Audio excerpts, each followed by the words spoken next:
Irmãos, a paz do Mestre Jesus esteja com todos vocês, que Deus abençoe quem me ouve e que o Senhor possa falar conosco nessa breve mensagem. O texto para nossa breve meditação encontra-se em Atos dos Apóstolos, capítulo 3. Diz assim: certo dia, por volta das 3 da tarde, Pedro e João foram ao templo orar. Um homem aleijado de nascença estava sendo carregado. Todos os dias era colocado ao lado da porta chamada Formosa, para pedir esmolas que entrasse no templo.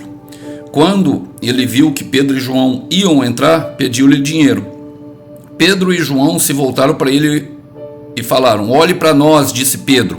O homem fixou o olhar neles, esperando receber alguma esmola. Pedro, no entanto, disse: não tenho prata nem ouro, mas lhe dou o que tenho. Em nome de Jesus Cristo Nazareno, levante-se e ande. Então Pedro o segurou, o aleijado, pela mão e o ajudou a levantar-se. No mesmo instante, os pés e os tornozelos do homem foram curados e fortalecidos. De um salto, ele se levantou e começou a andar. Em seguida, caminhando, saltando e louvando a Deus, entrou no templo com eles. Glória a Deus por essa palavra. Irmãos, é impressionante como o Senhor Jesus, ele faz. Eu falo porque eu vivo isso em minha vida. Em 1 Coríntios capítulo 9, versículo 27, o apóstolo Paulo declara: eu esmurro o meu corpo, porque para depois de ter pregado a palavra, não venha eu mesmo a levar ele à destruição daquilo que eu preguei. Ou seja, daquilo que nós professamos de fé, e seja ela, não propriamente dito uma pregação na igreja ou aqui num canal, numa plataforma da internet, mas sim no sentido daquilo que nós professamos de fé. Haverá uma tentação naquilo, ou seja, uma prova para saber se aquilo que eu falo, eu pratico. E eu ministrei ontem a questão do arrependimento do pecado. Pedro, depois de ter pregado a palavra sobre arrependimento, batismo e o Espírito Santo que nos conduz à santificação completa, que nos ajuda na obra de se parecer com Jesus, ele encontra com esse irmão aqui, com esse irmão que está sentado na beira do templo. Eu quero fazer algumas aplicações pertinentes para nós. Fala assim, certo dia eles foram fazer o que eles estavam fazendo, eles foram caminhar, foram orar. Um homem de Deus, uma mulher de Deus sempre ora. Não há, vida com Deus sem oração, meu irmão. Não há vida com Deus sem falar com aquele. E a oração, ela deve, ser sincera e intencional. Lembre-se que para falar com Deus, não é bom falar com pressa. Uma vida de oração é o tempo inteiro orando. 1 Tessalonicenses 5,17. Orai sem cessar. A oração, ela deve ser em todo o tempo e no Espírito. Ele fala que um homem aleijado de nascença estava sendo carregado. Todos os dias era colocado do lado da porta chamada Formosa para pedir esmolas para que entrasse no templo. Irmãos, todos os dias, essa porta Formosa, ela é chamada assim porque ela significa mulher bonita. É a porta que dava acesso. Toda porta ela dá um acesso. Ela tem essa tipologia de dar acesso. Mas ficava entre o pátio dos judeus e o pátio das mulheres. Ela era chamada assim porque ela era a porta mais bonita do templo. Então era um lugar onde dava lucro. E perceba que tinha pessoas que colocavam eles todos os dias. Por que essas pessoas colocavam ali? Por que essas pessoas queriam que ela ficasse ali? Essas pessoas queriam que esse mendigo continuasse pedindo esmola? Lembre-se daquele que está à beira do caminho. Eu ministrei sobre a beira do caminho. Aqueles que estão à beira do caminho, Deus não tem como proteger. Porque fora do caminho, o diabo pode vir e roubar a semente. E a semente, ela produz em nós, quando rouba de nós a semente da palavra, produz em nós incredulidade. Então, o diabo começa a ter acesso à nossa vida. E nos coloca para mendigar. Salmo 37, versículo 25, diz que o Davi fala: eu já fui justo, eu já fui novo, hoje eu sou velho, mas jamais vi o justo e a sua descendência mendigar pão. Ou mendigar qualquer outra coisa, mas ele estava mendigando. E aquelas pessoas faziam questão de colocar eles ali todos os dias. Nós encontraremos pessoas assim, que querem que nós fiquemos mendigando. Mas graças a Deus por Pedro e João, porque quando ele viu Pedro e João que iam entrar no templo, pediu-lhes dinheiro. E Pedro e João se voltaram para ele e falaram: olhe para nós. Disse Pedro. O homem fixou o olhar neles, esperando receber alguma esmola. Perceba que ele já estava acostumado a pedir. Era o que ele fazia. Nós somos o que nós fazemos repetidas vezes. Se nos acostumarmos a mendigar, assim nós seremos.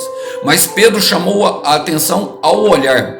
Aquele homem ficava sentado, porque ele era aleijado, não ficava em pé. Tanto que a palavra de ordem é levante-se. Então, quando ele olha para Pedro, ele olha para cima. Colossenses 3, versículo 1, diz que nós devemos manter o pensamento nas coisas do alto. E assim deve ser comigo e com você. Quando Pedro chama o olhar para ele, Pedro está tratando uma cura interior. É do alto que vem a nossa cura. É de Jesus, é das coisas do alto. É lá que nós devemos manter o nosso pensamento. Então Pedro está limpando a memória dele de tudo e trazendo uma reflexão, trazendo algo ao coração dele, um movimento contrário daquilo que ele faria. Ele estava acostumado a olhar para o chão, mas agora ele olharia para o céu. Eu quero repetir isso, ele estava acostumado a olhar para as coisas da terra, mas agora ele se acostumaria a olhar para as coisas do céu.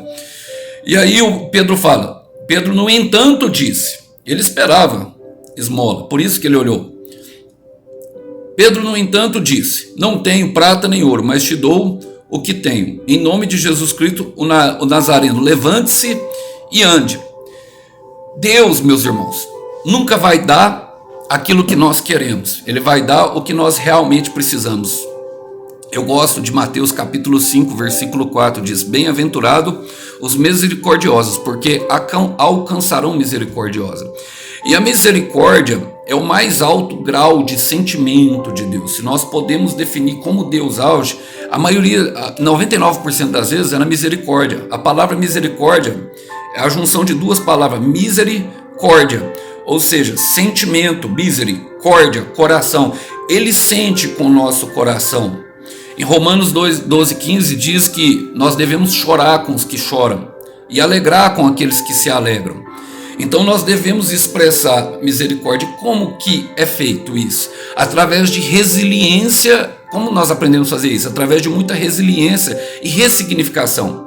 Pedro não estava só ensinando ele justamente a se levantar, mas também a ajudar as pessoas que futuramente ele encontraria no futuro, a exercer da misericórdia com Deus, porque só pode exercer misericórdia quem foi alcançado pela misericórdia de Deus.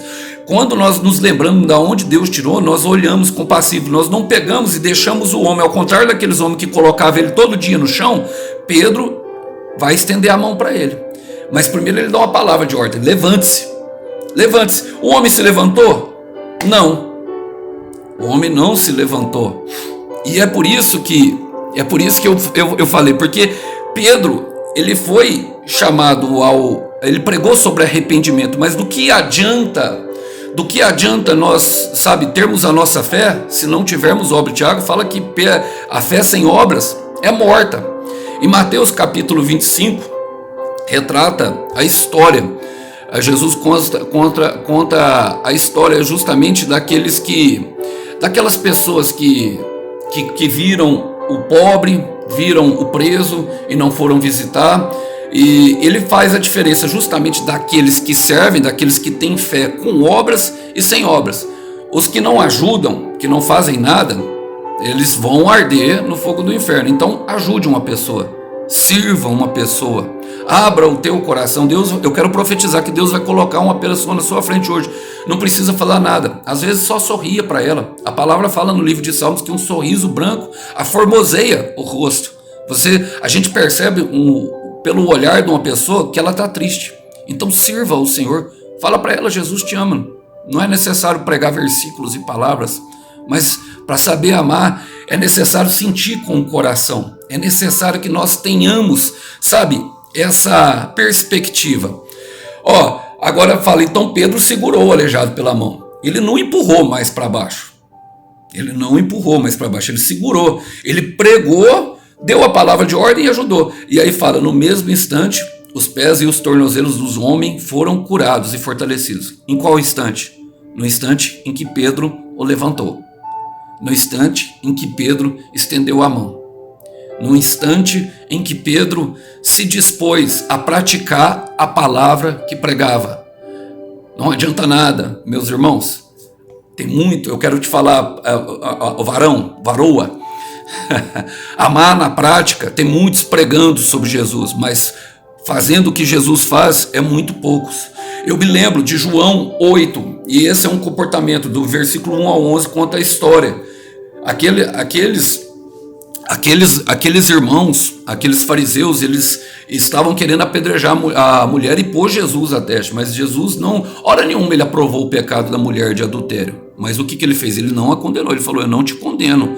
Ele levantou a mão, estendeu ela primeiro, amou ela primeiro e depois falou, vai, não peques mais.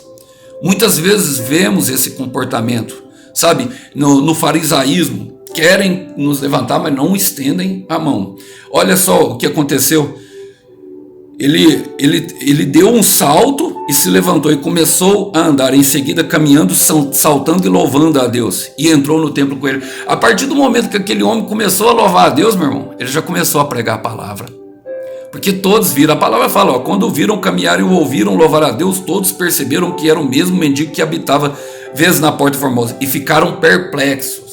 Admirados, correram todos para o pórtico de Salomão, onde um homem permanecia com Pedro e João e não se afastava deles. Eu quero declarar, meus irmãos, que você fará discípulos de todas as nações, ajudando as pessoas com amor, sabe, com muito amor no coração. Eu gosto muito eu quero terminar com isso, com o Salmo 58, versículo 11, fala assim, ó, então os homens comentarão, de fato, os justos têm a sua recompensa. Com certeza, há um Deus que faz justiça na terra, e a justiça de Deus é feita em Cristo Jesus, meus irmãos. Há recompensa para isso, há recompensa para toda a obra que nós fazemos na terra, há recompensa para todo o trabalho de nossas mãos. Logicamente, nós não somos salvos por Ele, não, é pela fé em Jesus Cristo. Mas se queremos andar, devemos praticar. Nós somos aquilo que repetidas vezes fazemos. Quando nós colocamos a nossa fé em ação, meu irmão, ela vai se tornando mais forte. Então eu quero declarar que Deus vai colocar uma pessoa que precisa de ajuda na sua frente, para que a sua fé seja fortalecida, porque a sua recompensa será o sorriso no rosto dela. Você vai ver que o seu coração vai transbordar de alegria, meu irmão, quando você ajudar um caído. Não empurre, não faça igual aqueles que colocavam na frente. Ajude, meu irmão. Sirva ao teu próximo. Não ame mais a você do que a si mesmo. Perceba que Pedro, quando o levantou, colocou ele no mesmo patamar. Aqueles fariseus queriam colocar a mulher no chão, apedrejá-la. Queriam colocar ela mais embaixo, porque é assim que um fariseu faz, ele se sente maior.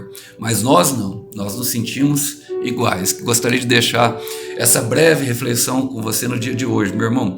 Sirva ao teu próximo. Que Deus abençoe. Até uma próxima mensagem. Tchau, tchau.